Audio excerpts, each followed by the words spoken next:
Alright, we're going to hope this one actually works better. So, today we're going to do general graphs and end behavior of polynomials. This is not going to be like mathematical computation stuff. This is really just, you're going to, once this clicks and you really get this, you're going to look at the function and see the answers. Don't waste your time trying to get out of it by like looking up like math answer things, videos, and or not video, like apps and all that good stuff, and looking things up. Every single one of those little cheating shortcuts is going to make you put in a lot more time and effort than just seeing this stuff and going straight to the answers. Literally, you're going to instantly see everything you need to have. It's going to take you longer to write out the problem or type in the problem or read the problem than it is to actually do the problem. Really fast and awesome. So we have 4 basic examples right here. I'm going to show you more later. And all you have to get from the polynomial, these are 4 different polynomials, is you have to figure out the degree and the leading coefficient. Those 2 pieces of information are all you need. Once you find them, you're good. So the first thing you need to have is the degree, right? The degree is just the largest exponent. That's all there is to it. The largest exponent that is attached to a variable. If I had written, I don't see any good ones that are large powers here, but like if that was an 81, no, that's still not going to be large enough.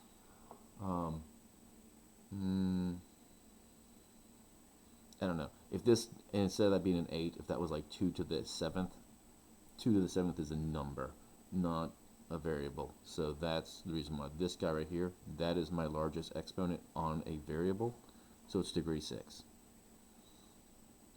This one right here, the largest exponent on a variable is a 7, it's degree 7. This right here, largest exponent on a variable is an 8, it's degree 8. I didn't actually mean to put these in order like that, that's kind of fun. And here, the largest exponent on a variable is a 5, it's degree 5.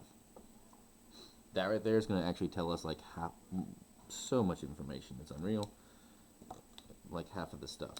The other thing you need to have is the leading, pretend this says leading, coefficient. Pretend that says coefficient. These markers, my handwriting's even worse than normal. And all that is the coefficient, the number being multiplied in front of the variable that has the largest degree. So where I circled these largest exponents, I just look for the number that's in front of it with its sign, because to be honest with you, I really don't even need to have the leading coefficient. I need to know if the leading coefficient is positive or negative. That's all that matters. It doesn't matter if that's a 1, a 2, a 12, or a 127.6. All that really matters is it has a negative sign in front. But like your textbook and every other algebra textbook and all that good stuff wants you to like actually identify the leading coefficient, because that actual first number, I mean, it's there, you might as well use it and have it. But for what we're doing right now, all that really matters is the sign, S-I-G-N, whether it's positive or negative. This guy right here, that negative 21, I'm just going to make a sign for it. This 8, that's a 3, it's positive. He's a 12, that's positive. That's all you have, right now, that's all you have to be able to do. Just see that stuff and knock it out. Now, there's really cool information based off of its degree. The degree tells you the number of directions it can take. So like a degree 0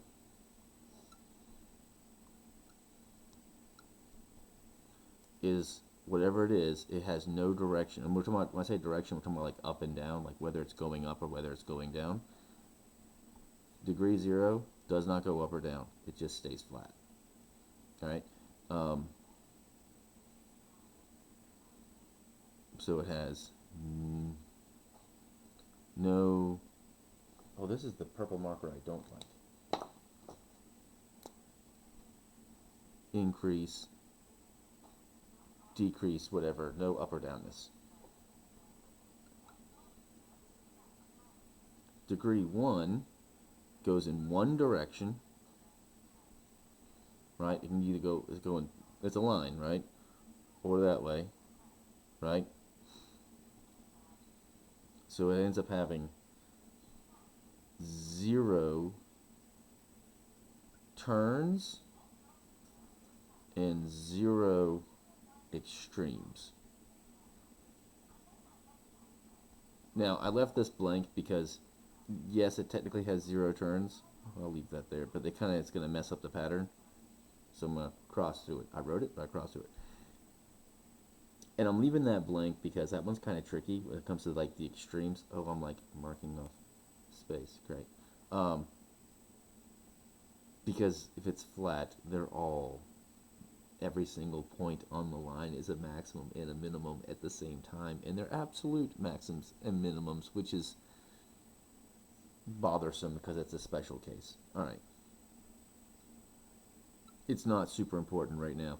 In pre-cal, it becomes like an interesting thing, not super important. Well, that might be. Either way.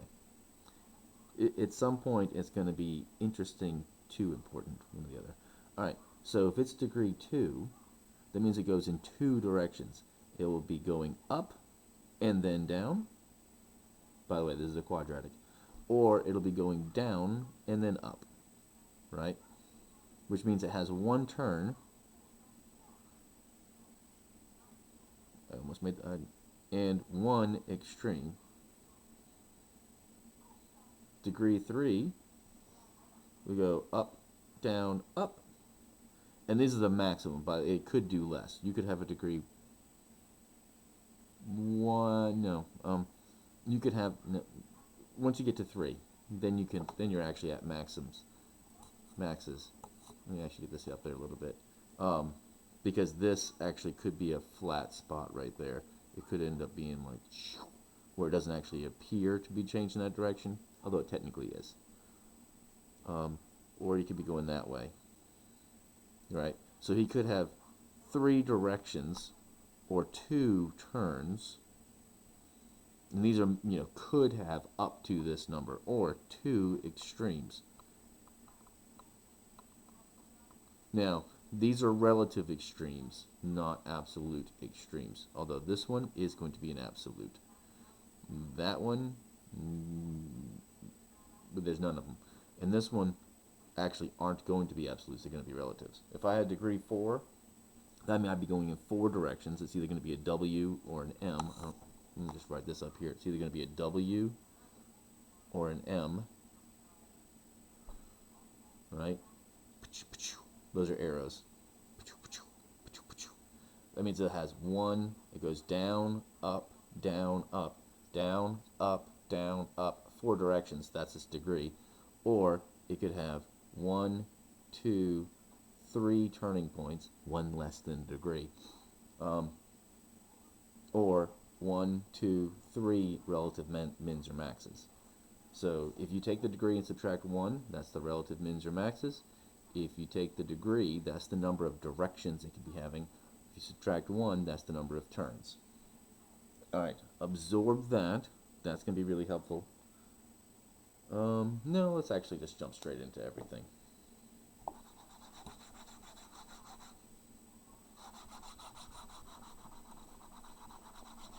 You're going to have to be with me for like a few minutes, but then there's going to be no actual math to do. Alright, so let's see.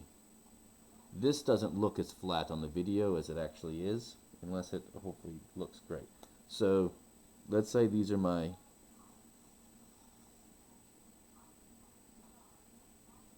I don't even need to care about the x out. That's my y-axis. I don't even care about that either. I have a graph. Right? If I have degree 0, it's going to be flat.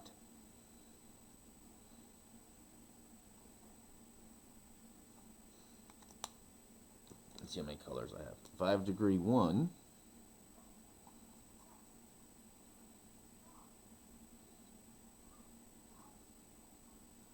it's linear. It's going to be a line. It's going to look, and right now these are all going to be with a positive coefficient. Positive leading coefficient.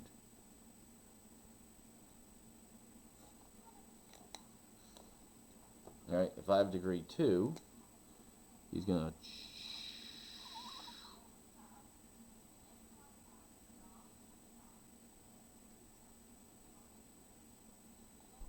is going to go down and make like a quadratic. You guys have seen quadratics. Degree 3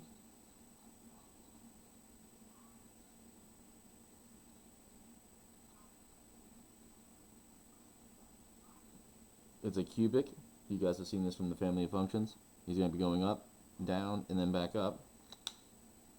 How many colors do I actually have?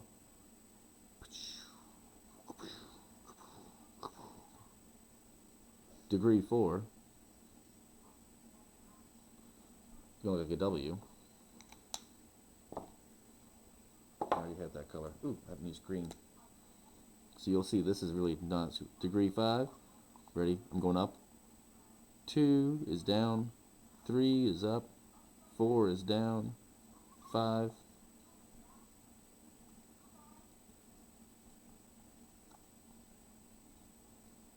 Degree 5 will look like that. I'm running out of colors, but I'm going to make do. 1,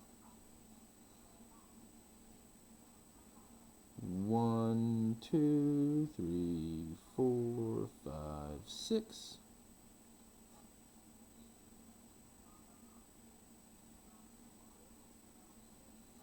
That's degree 6. And I think I only have one color left. No, I have a little bit of space down here. 1, 2, 3, 4, 5, 6, 7. 1, 2, 3, 4, 5, 6, 7. That's degree 7. And these are all with a positive leading coefficient. Notice what's happening with these. And this is kind of like going backwards. If the leading coefficient is positive, that means every single polynomial, now asterisk by him because he never goes up or down. Wherever he is, he stays there. But every single polynomial finishes going up or positively or getting bigger, because positives go up or get bigger. Now, ready? Even ones are, and this is kind of like, I don't know if it makes sense, like their halves are both good. Even numbers are balanced, if that makes any sense. Or they match. Evens balance out and they do the same thing. So this is a degree 6. His left arrow, or her, I really don't care what your polynomials are.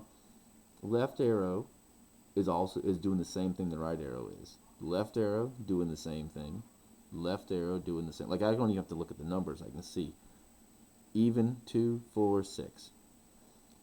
Degree 8 would just have more humps in the middle. Degree 10, 12, all of those, both arrows match.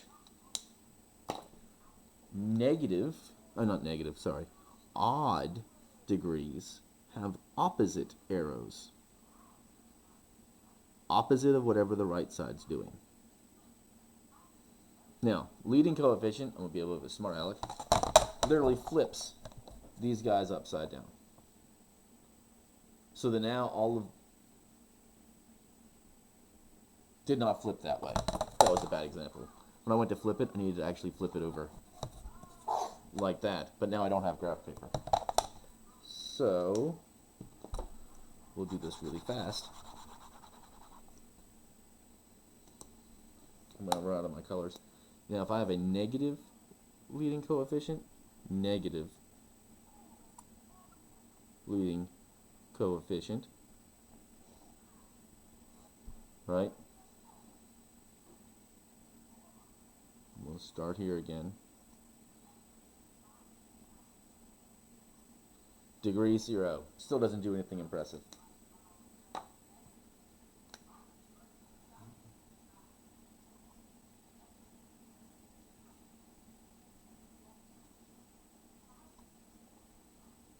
Degree 1.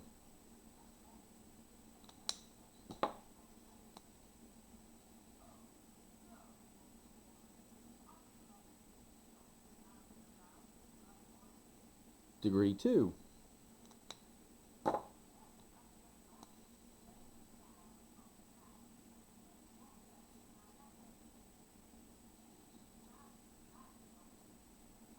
degree 3. Hopefully you're going to see the pattern here. Hopefully you already recognize the pattern. Let's go down here. Ooh, way down here would be fun.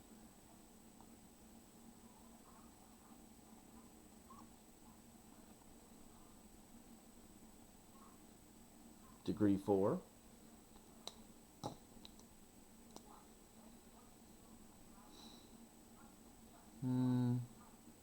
One, two, three, 4, 5. I don't know if you guys are counting, like noticing that I'm counting how many times I'm going straight. Degree 5. Looks like that.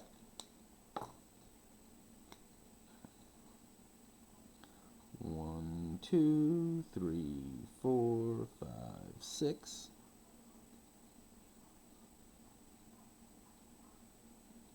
That's degree 6. Did I get more colors than I had before? I don't know now. 1, 2, 3, 4, 5, 6, 7. Made that one a little bit more fun. Degree 7. I did find more colors. I don't know how. 1, 2, 3, 4, 5, 6, 7, 8.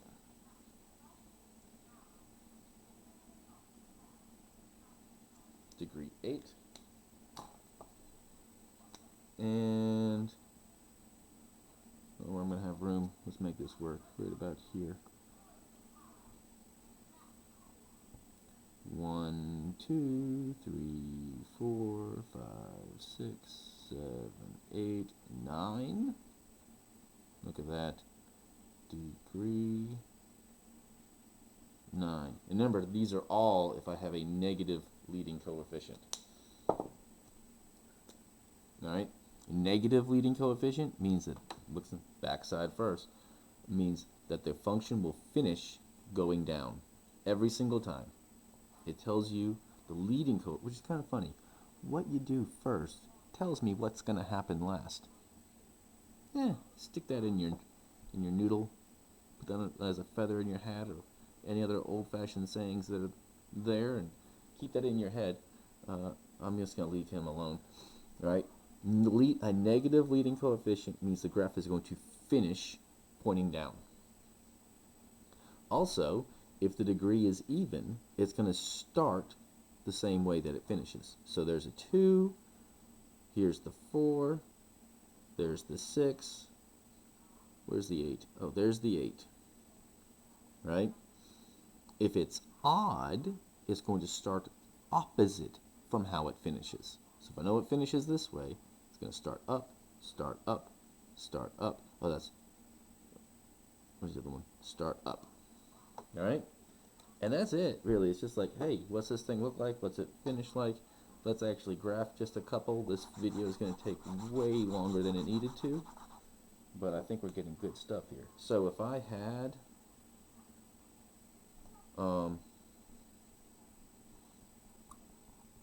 f of x equals negative 12x to the 6th plus 8x to the 5th plus anything else, doesn't matter what it is.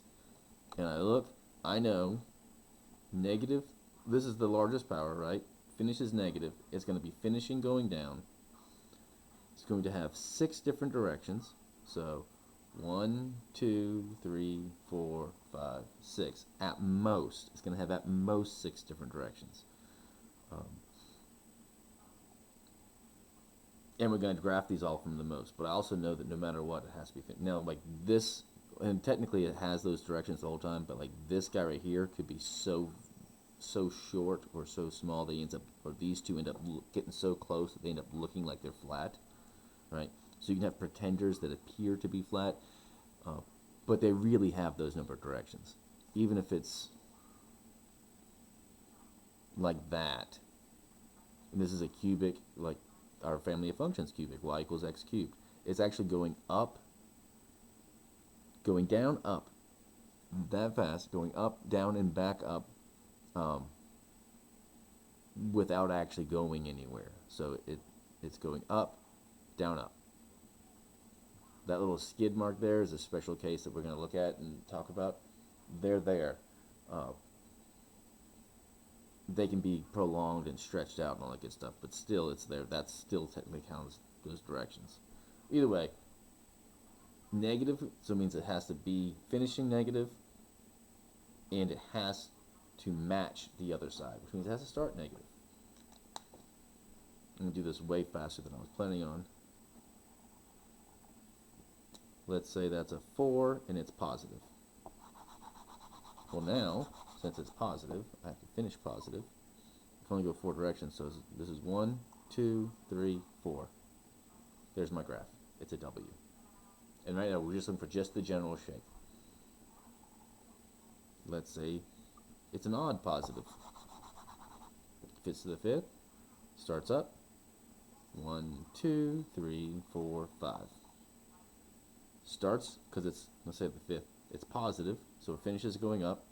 Odd, it's going to finish going the opposite direction, or it has that number of directions to it.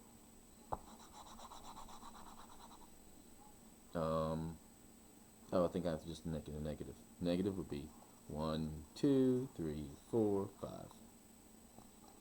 Alright, and that is it. And this video is super long, but it's a lot of important information that's going to be very, very fast and easy to do. This was by far the longest part of anything you have to do for right now. Alright, you're going to fly through the rest of this stuff. If you have any questions, ask me, because this is supposed to be super simple and easy. Alright, have fun.